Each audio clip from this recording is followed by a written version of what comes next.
Benjamin Akakpo brings you a conversation that you don't want to miss. But first, here's a comprehensive report that sets the pace for that conversation. A high court found Yaw Asante guilty of conspiracy to commit robbery and sentenced him to 35 years in prison based on allegations that he was linked to Ataa Aryee's criminal activities. Mr. Asante, however, maintained his innocence and filed an appeal, arguing that the prosecution failed to prove his involvement beyond reasonable doubt.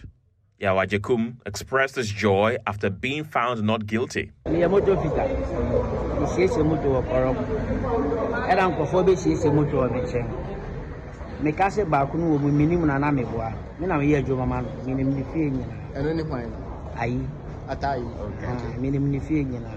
Minim say oye konfo ana oje ko me na me na djuma nyina ma ana nim say friend Ataa Aryee sa na friend minim ejuma oye taxi driver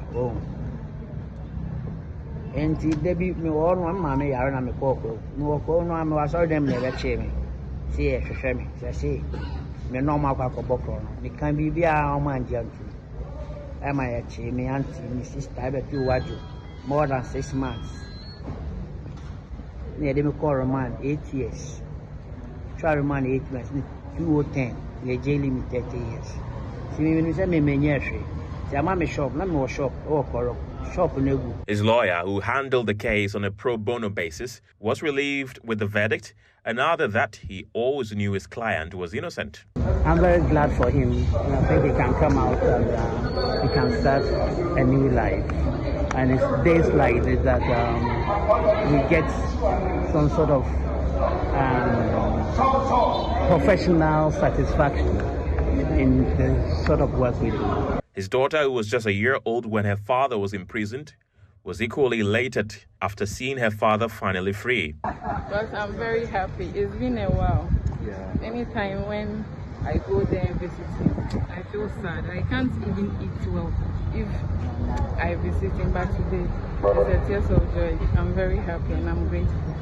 For now, Yaw Asante says he is grateful to regain his freedom and hopes to rebuild the life that was abruptly taken from him more than 2 decades ago. So the story you're about to hear now is one that will give you chills, especially considering that if you bear the consequences of an action you've committed, you know that you did it. But how about when you have not done something and you suffer consequences for saying? Well, that happens to be the story of Yaw Asante, who was in the cooler for some 23 years and only recently was let go of by the courts. He was purportedly linked to some acts in relation to Ataa Aryee, the notorious armed robber. Today, he is a free man. But what damage has been done to his life? This morning, we have his lawyer, who has been with him for about 10 years, fighting to set him free. He's in the person of George Bernard Shaw. He's a barrister, he's a human rights activist, and a lawyer as well. George, good morning. Good morning, and thanks for having me. It's a pleasure having you. I was just teasing him before we came on his name. As someone who loves reading, I was thinking, George Bernard Shaw told me a lot of stories there about his father. Good to have you. Let's talk about Yaw Asante. And how did you even come across his case? What happened? The case was first referred to me by the then second-in-command 2IC of Nsawam prison. I was doing some outreach work with some prisoners, and then he said that he's heard about my work, and he thinks there might be some merit in his case, so he begged me to take it on. So that's how it came to me. Wow. And it also speaks to, because I hear that he was such a model prisoner in the system.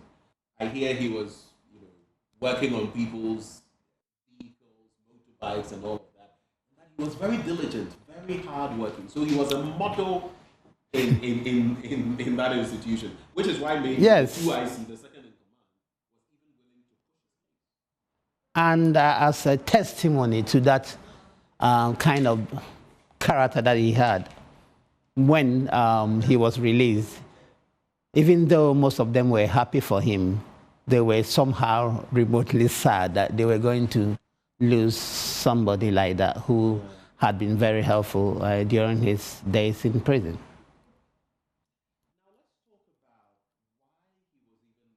To Ataa Aryee. He was a mechanic, and when you're a mechanic, you don't necessarily know who is coming to you. You work. What happened?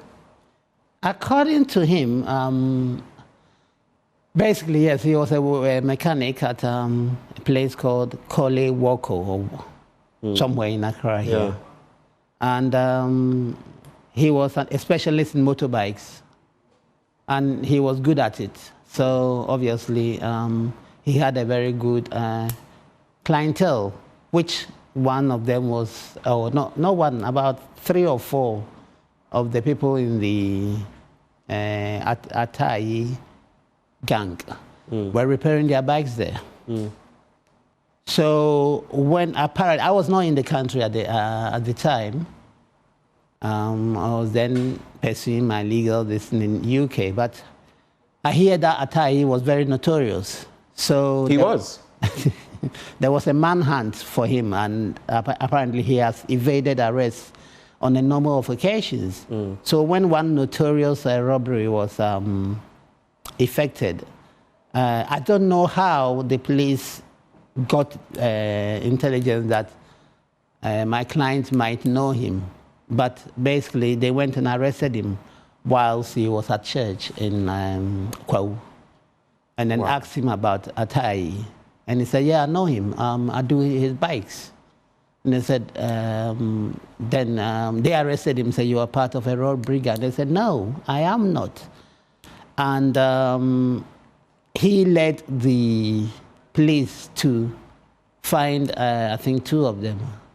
And Ataa Aryee. So, because they were in the same area. So Yaw actually led them to some of the others, because in they the same area. coming they've been coming, and repair their bikes. I don't know how close they are, the distance from where his shop was and where these guys were. Right.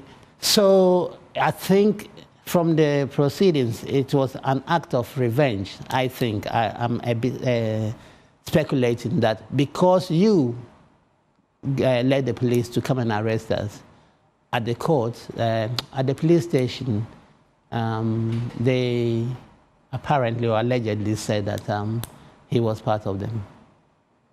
But that is a bit of a stretch, isn't it? I mean, it's one thing to say, maybe I have interacted with these people over time. Yeah. You would need to establish, per the law, firmly that there was that mens rea, or that there was some collaboration. Because in the end, that was what he was sentenced for, conspiracy to commit armed robbery. Well, I guess at the time, the operating word that the police or the prosecution used was a so-called confession from 2 of the accused persons, in which, in the alleged confession statement, they have said that Yaw Asante was part of them. So, you know, and you know the rigmarole around confessions is basically an admission, but because it was, what went wrong was that since it was against Yaw Asante, they are saying that he was part of them, and he has made it perfectly clear that he wasn't part, and that this could be an act of revenge because of his action in reporting them. So that is where maybe things didn't go well, because that should have been investigated thoroughly. And because especially when at trial, when they came to trial, because, you know, when you are arrested, they question you and you give your statement. Right. So even if it's a confession statement, at the trial, you're supposed to repeat it when you are actually in the box giving your evidence. Was that not done? They did that, but in the box they said, no, he's not part of us.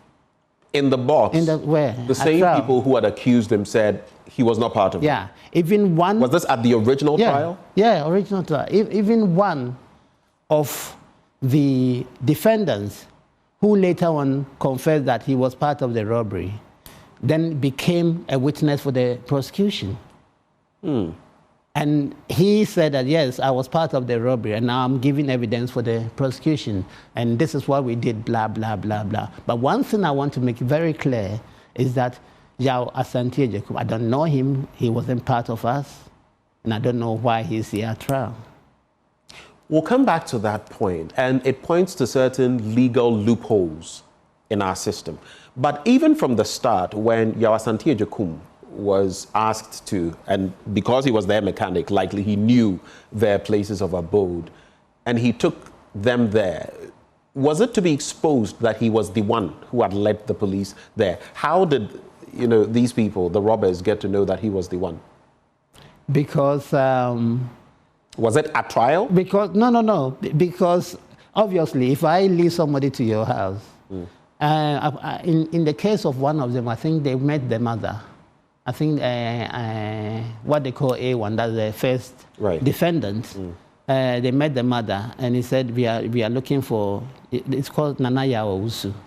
Owusu wasn't at home. So obviously, the mother might have told him that this mechanic in our neighborhood brought these guys, and they were looking for you. And you know why I'm asking that? Because even with the Whistleblowers Act and other things, these things, in a way, must be concealed so that you don't necessarily know that it is... To protect the identity of the... So could the person have led, okay, so it is this house, go and ask for this person. Maybe some of these consequences could have been... Could have been prevented. You're not far from right, yeah. But coming to the wrongful conviction, as we would call it now. He was sentenced to 35 years. To correct you that, sorry, I think it's been in the press that 35, it was 30.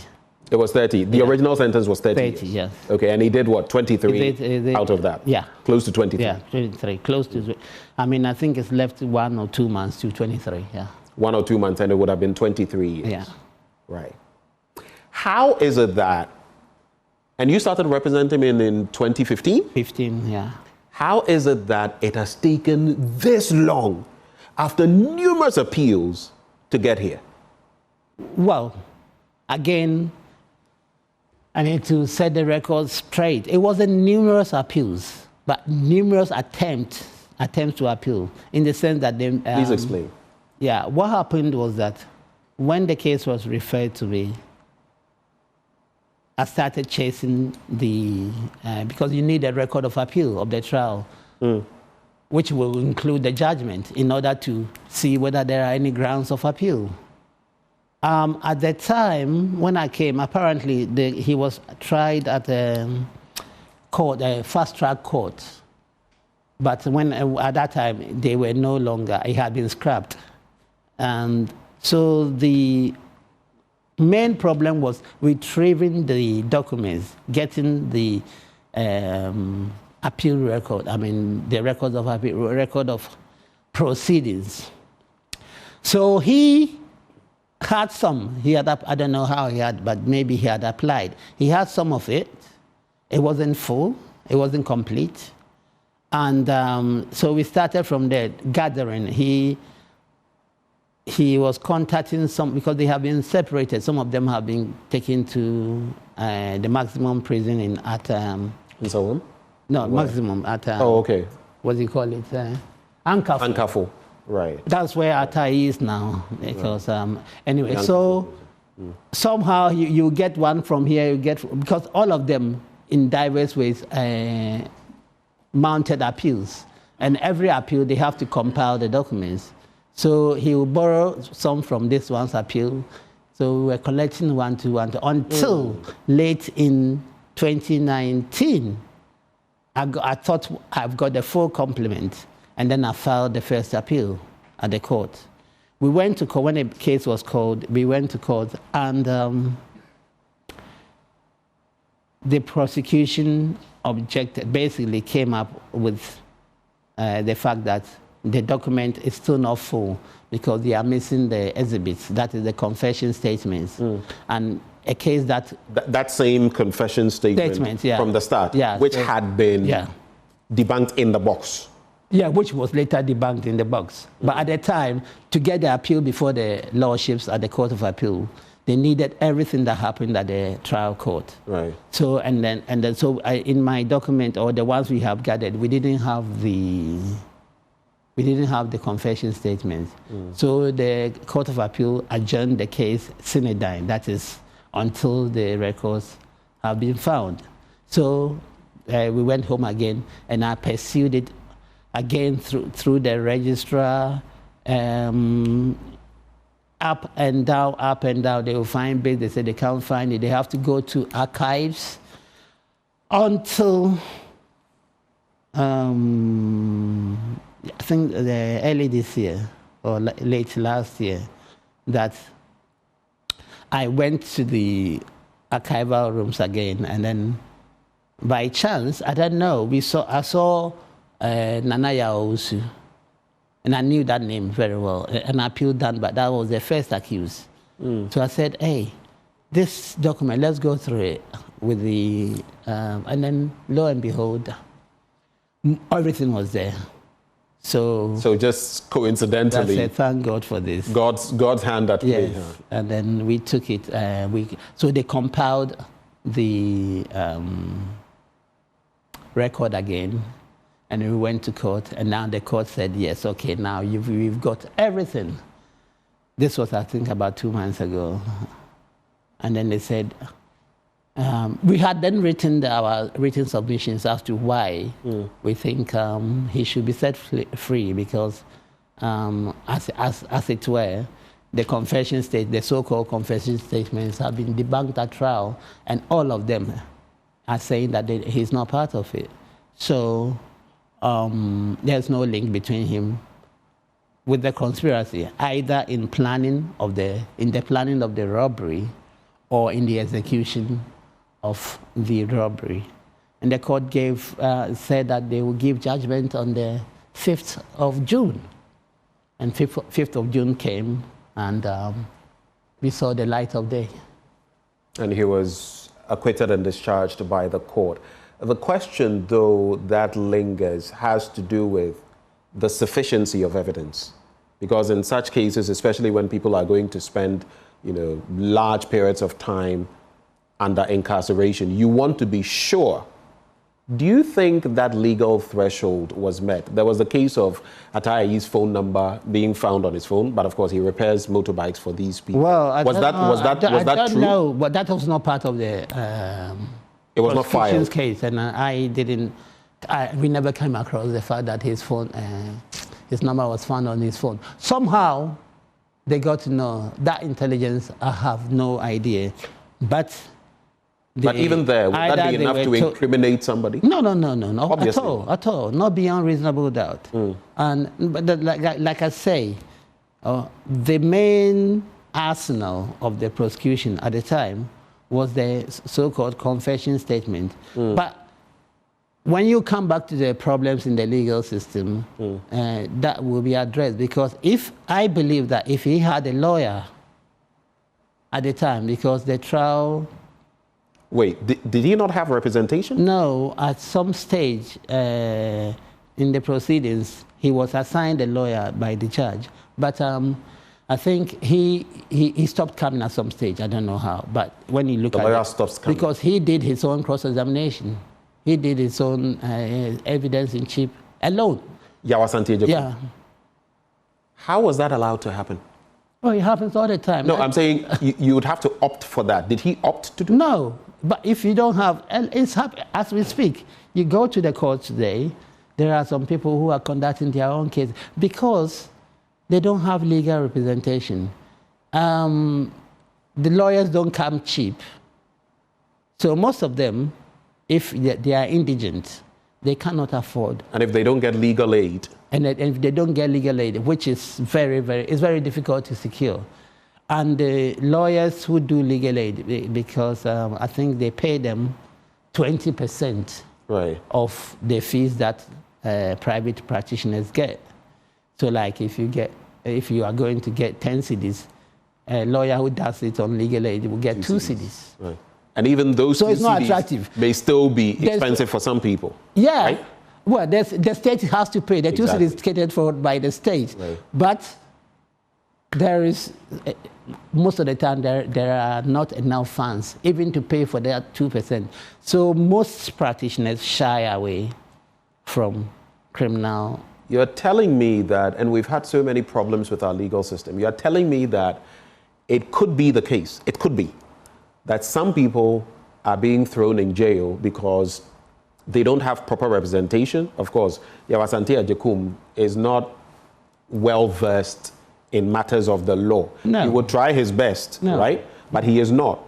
Going against the prosecution, who would be armed with, with quite a bit of experience and very well qualified legal practice. This is clearly unfair. It's very unfair. There's something called equality of arms that operates in Europe, where they say equality of arms, that is the balance between prosecution and defense has to be balanced. Right. That is what is underpinning the legal aid concept. That's why in England, the government pays lawyers to defend people.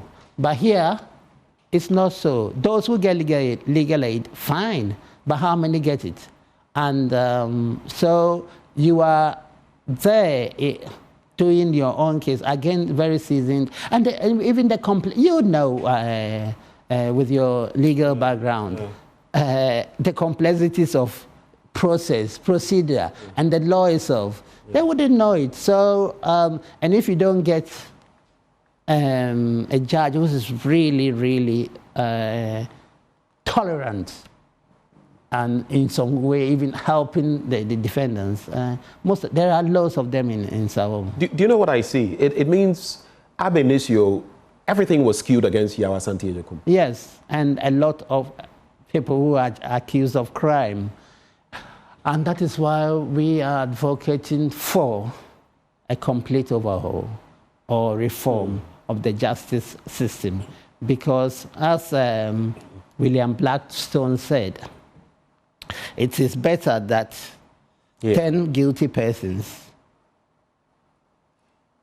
are set free, let go. No, escape than one innocent suffer. Yeah. Because you can imagine how, if you are not guilty and then you spend time in prison. So the law, it is not for nothing that in the Constitution we have the presumption of innocence and all these things. Yeah. But I think a lot more should be done to help get justice. After all, justice is part of our national motto, freedom and justice. Yeah. But in reality, in my opinion, and also anecdotally, I don't think we have it. I mean, we've had our Justice for All program, especially to deal with some of such situations. But let's also segue into what this has done to the life of Yaw Asante Ajekum. We saw him, his 1-month-old daughter then, right when she was born. After 1 month, he was incarcerated, who was so full of joy to meet her father. My heart broke seeing her. What consequences has this sentence had on his life? I hear he's lost his business, of course, it's collapsed. What has happened to Yaw Asante Ajekum? He's been shattered. It's irreparable, if I should use that word in that context, because like you said, his livelihood was repairing bikes. That one is gone. But more importantly, his youth, his energy. This thing happened at the prime of his youth, or at the formative, the most productive years of his life. And he's been away. Even if he's able to set up again, the energy and the strength is not there. Yeah, it's not there. You know, because bike repairing involves a lot of physical movement. That is gone. But the emotional trauma that he's gone through.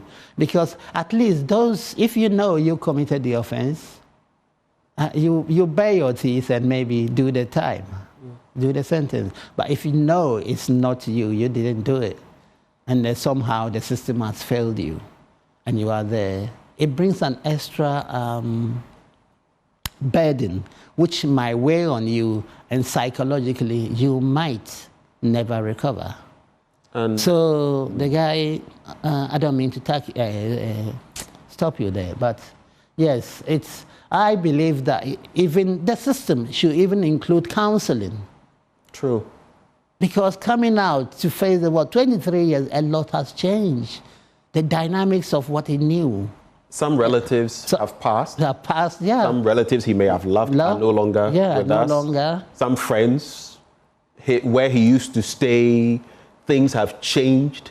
He said he was going to Dansuman also the other day, and then the route he knew, he was lost. He had to call, and then people have to help him, and then somebody hailed a taxi for him, and he had to describe where he was going. It's shattering. His family setting, I know it's something that is very emotionally charged for him. Yeah. What has happened? Beyond his daughter, we've heard that his wife is not necessarily in the picture anymore. We don't know what the details are. But how has he accommodated that? How has he reacted? I can say he's done very well, and he's resilient, because I would have broken down.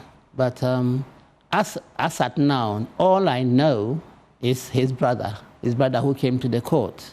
Right. And then his daughter, and then his son, who was, I think, one or 2 years old when the thing happened. As for the extended family, that is why he's traveled to his hometown to bond with the rest of the family, because I suppose, not too sure about it, but I suppose most of them abandoned him. I don't know how far, but because they thought he was a criminal? I would have been in contact with, or they would have come to see me, because I've been on this case for some time. I never came across them. Or again, I've heard that most of them were also afraid of reprisals, because apparently this Ataa Aryee has got a very strong network of gangs and other things. So anyone who came forward, even me, I was warned to be very, very careful. Even now? Or back then? Then it has subsided. But when this thing came out, people have been telling me that I should look out, because they are talking and blah, blah, blah. Especially when the name Ataa Aryee has come in the news again. Because of this, it's been resurrected, that is. But good on you. What I hear, and I hope it's true, that he's a pastor now, a repent oh, I see. A pastor, and he's ministering people at Ankafo prison. So if that is the case, then... That is Ataa Aryee Ataa Aryee himself, yeah. I see. We thank God for that. In terms of, there are two quick things I want to run by you. We're running out of time, but one has to do with compensation. Is it also correct, what I hear, that Yaw Asante says he does not want any compensation? Well, he didn't say it in those direct terms. But what he kept saying right from the time I got into this case was that, because I kept saying that when you come out, you need compensation to set up. And most of the time, and all the time, he was saying that I am not interested, I need my freedom, I need to come back. So if you put 1 and 2 together, it could mean that, yes, he's not interested or he doesn't want it. But I think haven't come out now, seeing the reality. When I last spoke with him, he said, yes, I need to set up. What is the role of the state in such instances? What is the role of the state? Has, it's in the Constitution that if you serve time, whole or part of time in prison, and you are later exonerated, the state should pay compensation if your conviction is overturned.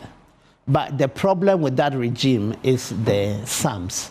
And that is what I think we need media help and other things to, apart from the legal gymnastics that we will have to do, to basically bring it home that the amount of compensation paid to people like that is wholly inadequate. What would such compensation, what has it looked like over time? Before we came on air, we were talking about that UK case and the £1 million threshold that they are trying to increase. What does it look like in Ghana? In Ghana, it's very bad. I remember one of the leading cases, the guy, I think 8 or 9 years, and then he got 35,000 cedis. 8 or 9 years? I'm not too sure of the fact, but I know what I've heard. Or what I've read, the name of the case, I can't remember, but he got around 35,000 for 8 or 9 years in the pool. Yes, if my memory serves me right. And that is, I mean, it's poetry. I mean, because 35,000 years. Obviously, the case, it might be differ from case to case. And people who are maybe found not guilty or acquitted later on technicalities of the law, maybe that will be different. But if the main evidence is that, yes, you were not guilty and you went to prison wrongfully, then I think it should be increased because... Let's wrap up in just about a minute. So complete what you're saying and then tell me bluntly, how can we remedy the injustice of our justice system? Let's end with that. Well, the only remedy will be a substantial cash payment to set him up. About how much?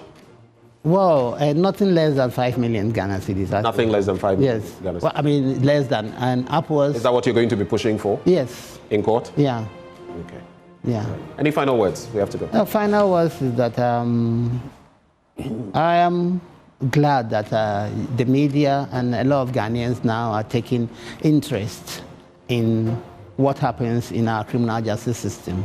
And I will urge you to continue and help us to fix some of the problems. Right. Thank you so much, George Bernard Shaw. It's been very good having you join the conversation. And thank you for the work you've done on behalf of Yaw Asante Ajekum.